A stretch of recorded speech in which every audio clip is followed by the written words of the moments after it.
Hello my dear student, welcome to my YouTube channel accounting fighter. আলোচনা করব হচ্ছে জাবেদার নমুনা ছক। ঠিক আছে, অর্থাৎ জাবেদার কিভাবে একটা নমুনা ছক তৈরি করতে হয় সে সম্পর্কে আমি কি করব, ধারণা দিব।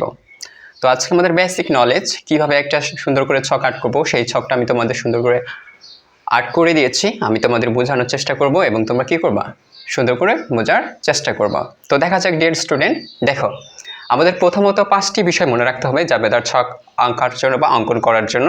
সেই 5টি বিষয় হচ্ছে তোমাদের, দেখো অর্থাৎ জাবেদার 5টি ছক বলতে জাবেদার একটি ছক থাকবে, কিন্তু 5টি আমাদের কি থাকবে, কলাম থাকবে। ঠিক আছে, দেখো আমি এই যে সুন্দর করে একটা জাবেদা অঙ্কন করে দিচ্ছি। দেখো 5টি ঘর আর্ট করেছে, যেমন তারিখের ঘর, এটা হিসাব খাত বা বিবরণ, এটাকে আমরা ইংলিশে অ্যাকাউন্টস টাইটেল বলি, আর তারিখটা হচ্ছে ডেট। ঠিক আছে, তারপরে দেখো এখানে সুন্দর করে একটা চিকন ঘর করা আছে, অর্থাৎ কলাম দেওয়া আছে, এটা হচ্ছে খতিয়ান পৃষ্ঠা। অর্থাৎ সাধারণত এখানে কিছু লিখতে হবে না, যখন করব তখন আমরা লিখব।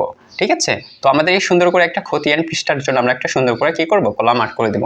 তারপর আমাদের কাজ হচ্ছে দুই পাশে দুইটা, অর্থাৎ দুইটা আমাদের কি করতে হবে, একটা ডেবিট টাকার ঘর, একটা ক্রেডিট টাকার ঘর রাখতে হবে। অর্থাৎ ডেবিট ঘর আর ক্রেডিট ঘর, মানে টাকার পরিমাণ যেটা হবে সেটা আমরা ডেবিট যেটা হবে এই পাশে লিখবো, আর ক্রেডিট হইলে এই পাশে লিখবো। ঠিক আছে, তো এই যে ছক আর্ট করবো, এই ছকের কিছু নমুনা বা তোমাদের হচ্ছে নোটস আমি কি করেছি, দিয়ে রেখেছি। তো সেই নোট সম্পর্কে একটু আলোচনা করি, চলো দেখা যাক। তো দেখো ডিয়ার স্টুডেন্ট, নির্দেশনা বলি, অর্থাৎ একটা ছক বা কিভাবে আমরা মনে রাখতে পারি। এবার দেখো সাল মাস দিন। ঠিক আছে, সাল মাস দিন, অর্থাৎ 2023 সাল মার্চ 13 তারিখ। ঠিক আছে, কিভাবে লিখবো সেটা দেখো। এই যে আমাদের সাল মাস দিন, এই তারিখটা আমাদের লিখতে হবে তারিখের ঘর, অর্থাৎ এই যে এখানে ডেট দেওয়া আছে, এই ডেটের ঘরে কি করবো, আমরা লিখবো। তাহলে আমরা কিভাবে লিখবো সেটা আমরা একটু দেখি। এই যে যদি আমাদের 2023 সাল হয়, তার আমরা 23 সাল লিখলাম। ঠিক আছে, বাংলা লিখতে পারো, ইংলিশে লিখতে পারো, নো প্রবলেম। তো আমরা 23 সাল লিখেছি। এখন দেখো মাস লিখতে হবে, তাহলে আমরা মাস লিখবো। অবশ্যই আমাদের এই এক লাইনে লেখা যাবে না, অর্থাৎ আমরা যে লাইনে সাল লিখবো সেই লাইনে তোমার মাস লেখা যাবে না, তাহলে মাসটা লিখতে হবে আমাদের এই পাশে। তাহলে মার্চ লিখলাম। ঠিক আছে, মাস লিখে একটা কমা দিব। তারপর হচ্ছে আমরা কি দিন, বা আমরা এখানে লিখেছি দিন বা অথবা তারিখ হবে। ঠিক আছে, তাহলে তারিখ হচ্ছে আজকে ধরো আমরা 13 তারিখ দিলাম, তাহলে 13 তারিখ। এই যে জাস্ট তারিখের ঘরে আমরা এইভাবে ডাটাটা কি করব, এন্ট্রি করে দিব। তারপরে দেখো হিসাব খাত ডেবিট হলে একটু বাম পাশে লিখতে হবে, এবং যদি হিসাব খাতটা ক্রেডিট হয় তাহলে একটু কি করতে হবে, ডান পাশে লিখতে হবে। তোমরা হয়তো এখানে বুঝতে পারছো না, আমি বোঝানোর চেষ্টা করছি। দেখো এই যে হিসাব খাত, মানে আমি বোঝানোর চেষ্টা করছি যে আমাদের হিসাবটা আসবে, যে আমরা হিসাবটা লিখবো, এই যে এখানে আমরা একটা হিসাব লিখবো। ঠিক আছে, যদি এটা আমাদের ডেবিট হয় তাহলে আমরা একটু বাম পাশে সরে লিখবো, অর্থাৎ এইদিকে। আর যদি আমার হিসাবটা কি হয়, ক্রেডিট হয়, তাহলে আমরা একটু ডান পাশে কি লিখবো, এই পাশে লিখবো, যাতে আমরা সহজেই বুঝতে পারি। এটা হচ্ছে আমেরিকান স্টাইল। ঠিক আছে, আমেরিকান স্টাইলদের একটু বাম পাশে লিখলে আমরা বুঝতে পারি এটা ডেবিট টাকা, আর যদি ডান পাশে একটু লিখি বুঝতে পারি এটা হচ্ছে আমাদের ক্রেডিট টাকা। ঠিক আছে, তারপরে দেখো বলা হয়েছে যে টাকার পরিমাণ উভয় পাশের সমান হবে। উভয় পাশ বলতে কি স্যার, এই যে আমাদের ডেবিট টাকা এবং হচ্ছে কি ক্রেডিট টাকা। এই যে আমরা ডেবিট টাকার এখানে আমরা লিখবো যতটা পরিমাণ টাকা থাকবে টাকার পরিমাণ লিখবো, এখানে যত টাকা লিখবো। সিম্পল ধরো আমি যদি এখানে 20 টাকা লিখি, তাহলে 20 টাকা, তাহলে আমার ডেবিট যদি আমার 20 টাকা হয়, ক্রেডিটও আমার কি হবে, 20 টাকা হবে।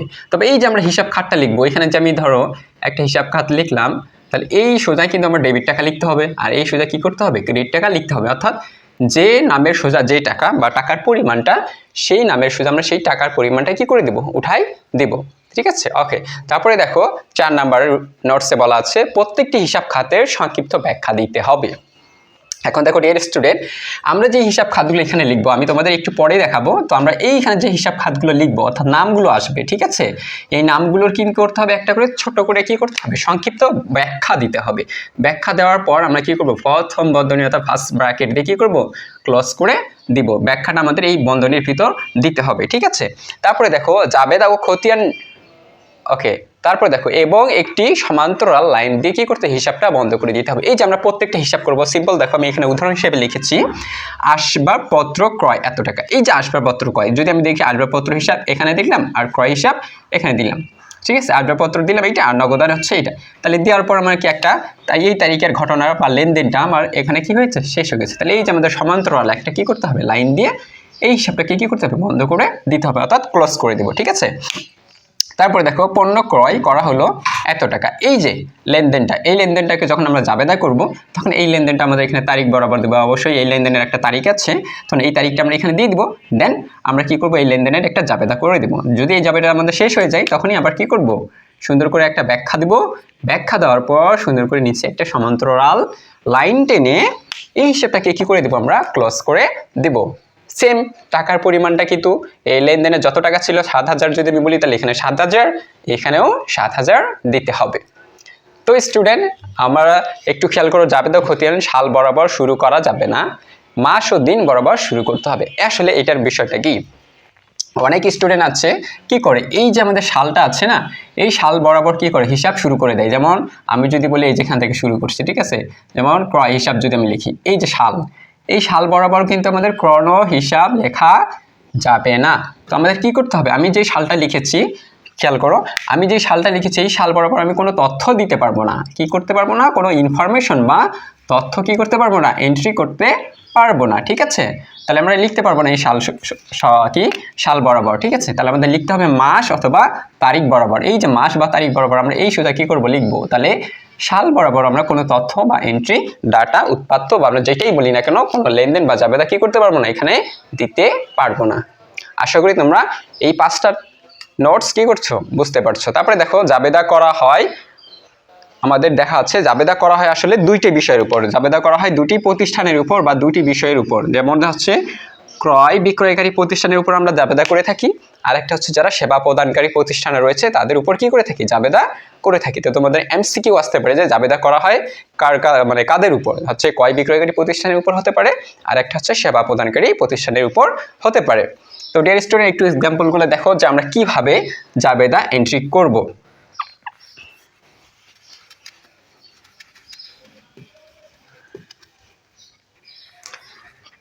তো তারিখের ঘরে দেখো আমরা তারিখ লিখেছি, ঠিক আছে। ধরো আমার এটা হচ্ছে 13 তারিখের ঘটনা ঘটে গেছে, এটা হচ্ছে আমাদের 15 তারিখের ঘটনা বা লেনদেন। ঠিক আছে, তাহলে আমাদের লেনদেনের ইংলিশ হচ্ছে ট্রানজ্যাকশন। আর ঠিক আছে, লেনদেনের ইংলিশ হচ্ছে ট্রানজ্যাকশন, হিসাব খাত বা বিবরণের নাম হচ্ছে ইংলিশ যদি আমরা বলি তাহলে অ্যাকাউন্টস টাইটেল।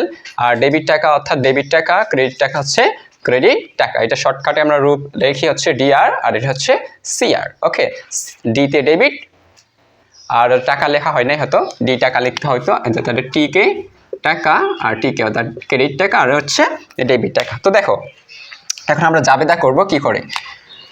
এখানে দুইটা লেনদেন দেওয়া আছে, তো আমরা প্রথম লেনদেনটা দেখছি আসবাবপত্র ক্রয়। ঠিক আছে, আসবাবপত্র ক্রয় করা হয়েছে কত টাকা, 6,000 টাকা। আসবাবপত্র ক্রয় করা হয়েছে কত টাকা, 6,000 টাকা। তাহলে এই যে আমার আসবাবপত্র, এটা কিন্তু আমাদের এক ধরনের সম্পদ। আসবাবপত্র কি আমাদের এক ধরনের সম্পদ, তাহলে সম্পদ বৃদ্ধি পাইলে কি হয়, ডেবিট হয়। কি হয়, সম্পদ যদি বৃদ্ধি পায় তাহলে ডেবিট, আর যদি নগদান হ্রাস পায় তাহলে কি, নগদান হচ্ছে কি ক্রেডিট। তাহলে আমাদের সম্পদ হিসাব এইটা আসবাবপত্র, তাহলে আমরা আসবাবপত্র লিখবো। আমি বলেছি সাল বরাবর কোনো তথ্য এন্ট্রি বা লেখা যাবে না, তাহলে আমরা মাস বরাবর লিখবো। তাহলে আসবাবপত্র হিসাব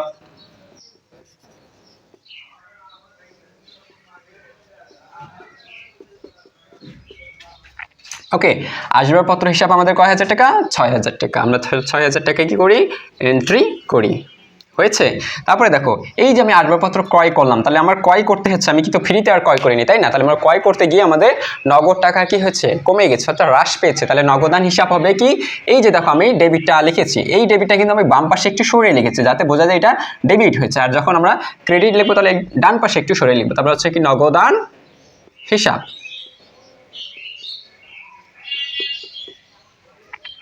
কত টাকা, 6,000 টাকা। দেখো এখানে যে এত টাকা আছে এখানেও আমাদের ঠিক তত টাকাই আছে। এখন আমরা কি করব, এই যে আমরা জাবেদা দাখিলা করলাম, এই দাবেদা করলাম, এই যে একটা করলাম, এটার একটা তো ব্যাখ্যা দিতে হবে, তাই না। তাহলে আমরা কি করব, আসবাবপত্র ক্রয়, তাহলে এই যে ব্র্যাকেট দিলাম, আসবাবপত্র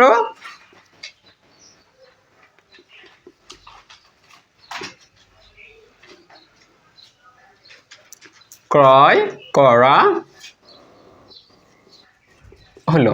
এই যে জাস্ট একটা সংক্ষিপ্ত কি করতে হবে, আমাদের ব্যাখ্যা দিতে হবে। তারপরে বলেছিলাম কি সমান্তরাল একটা লাইন টেনে কি করতে হবে, হিসাবটা ক্লোজ অর্থাৎ বন্ধ করে দিতে হবে। এই যে আমরা বন্ধ করলাম। তাহলে আমাদের 13 তারিখের লেনদেনটা এটা ছিল। আমার 13 তারিখের লেনদেন ছিল আসবাবপত্র ক্রয় হিসাব 6000 টাকা। তাহলে আমরা আসবাবপত্র ক্রয় হিসাব 6000 টাকা কি করলাম, জাবেদা করে ফেলছি। এখন দেখো 15 তারিখ, তাহলে আমাদের 15 তারিখ ওই যে তোমাদের মাস, তাহলে মাস বরাবর একটা আমাদের কি দিতে হবে, তার মানে তার মাসটা ওইটাই আছে তাই না, ওই মাসেরই 15 তারিখ। তাহলে 15 তারিখটা আমরা কি করবো, এখানে লিখে দিব। ওকে, তাহলে লিখে দিলাম। তারপরে দেখো পণ্য ক্রয়, এখানে বলছে কি পণ্য ক্রয় করা হয়েছে। তারপরে এই যে পণ্য নামে আমরা কি করি না, কোনো হিসাব প্রস্তুত করি না। তাহলে আমরা এখানে করলাম কি, পণ্য ক্রয় করলাম। তাহলে পণ্য বলতে আমরা যে কোনো একটা জিনিস ক্রয় করেছি, তাহলে আমরা লিখবো হচ্ছে ক্রয় হিসাব কি ক্রয় করলাম। তাহলে আমরা কোনো কিছু ক্রয় করলে কি হয়, বৃদ্ধি পাই। তাহলে ক্রয় করলে বৃদ্ধি পাইলে সেটা হবে কি ডেবিট, এই জন্য আমরা বাম পাশে লিখবো। তাহলে ক্রয়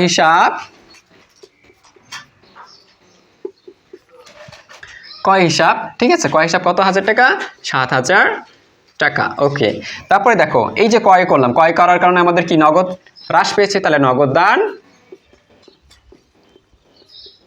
নগদান হিসাব 7000 টাকা। তারপরে এটার একটু সুন্দর করে ব্যাখ্যা দেব। তাহলে ব্যাখ্যা দেই, পণ্য ক্রয়,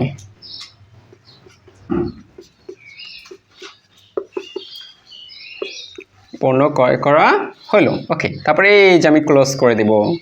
ঠিক আছে, যদি এখানে দেখার প্রয়োজন না, যদি আমরা ধরি যে আমাদের ওই মাসে অর্থাৎ মার্চ মাসে আমাদের 2টি লেনদেনই সম্পাদন হয়েছে, সুতরাং আমাদের পরে আর কোনো কি নাই, লেনদেন নেই। সুতরাং আমরা এটা কি করতে পারি, নাও দিতে পারি।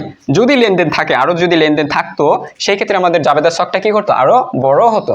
তখন আমরা কি করতাম, এই যে হিসাবটা আবার কি করতে হতো, ক্লোজ করতে হতো।